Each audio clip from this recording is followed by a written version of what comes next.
तर गाईज आज आपण बनवूयात फिल्टर कॉफी. तर हे आहेत माझ्याकडं रोस्ट केलेले कॉफी बीन्स आणि ह्याची आपण एक फाईन पावडर बनवून घ्यायची आणि नंतर मग त्याच्यापासून आपण कॉफी बनवूयात. चला तर मग. जेव्हा तुम्हाला खूप थकवा जाणवत असेल किंवा तुम्हाला असं वाटत असेल की आपल्या शरीरात आता काहीच ऊर्जा नाही राहिलेली, तेव्हा तुम्ही अशी ब्लॅक कॉफी बनवून नक्की प्या. तर इथे एका मिक्सरच्या भांड्यामध्ये मी हे बीन्स घातले आणि पावडर तयार करून घेतली. तर हा आहे फिल्टर ज्याच्यामधून आपण कॉफी बनवणार आहोत. तर बघा, त्यात आधी मी 2 चमचे ही जी पावडर आहे ती ह्या फिल्टरमध्ये घातली.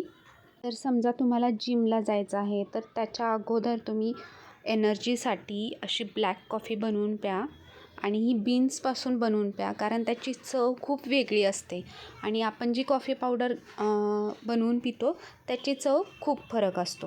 त्याच्यानंतर थोडंसं पाणी गरम करून घेतलं आणि ते गरम पाणी ह्या फिल्टरमध्ये ओतलं. फिल्टर लावलेलं आहे मी आता आणि त्याचं झाकण बंद करून घेतलं. तर अरोमा तसाच टिकून राहील झाकण लावल्यामुळे. तर 5 मिनटामध्ये आपलं कॉफी डिकॉक्शन तयार झालेलं आहे.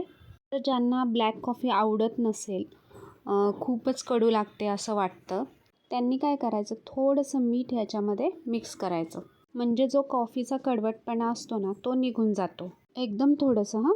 बघा, ready to drink black coffee.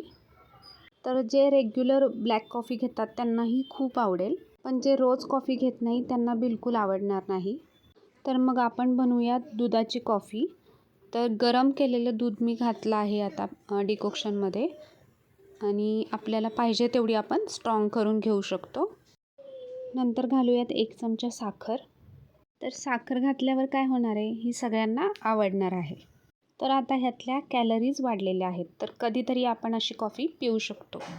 आणि कॉफी जर आपण जास्त प्रमाणात घेतली तर आपल्याला झोप लागत नाही, अस्वस्थता वाढते आणि हृदयाची धडधड पण जाणवू शकते, म्हणजे खूप जास्त प्रमाणात घेतली तरच. तर अशा प्रकारे मी तुम्हाला कॉफीचे फायदे तोटे दोन्ही सांगितलेले आहेत. तर मग तुमच्यावर आहे कॉफी किती प्यायची, कधी प्यायची. व्हिडिओ आवडला असल्यास लाईक आणि शेअर नक्की करा आणि सपोर्ट करा.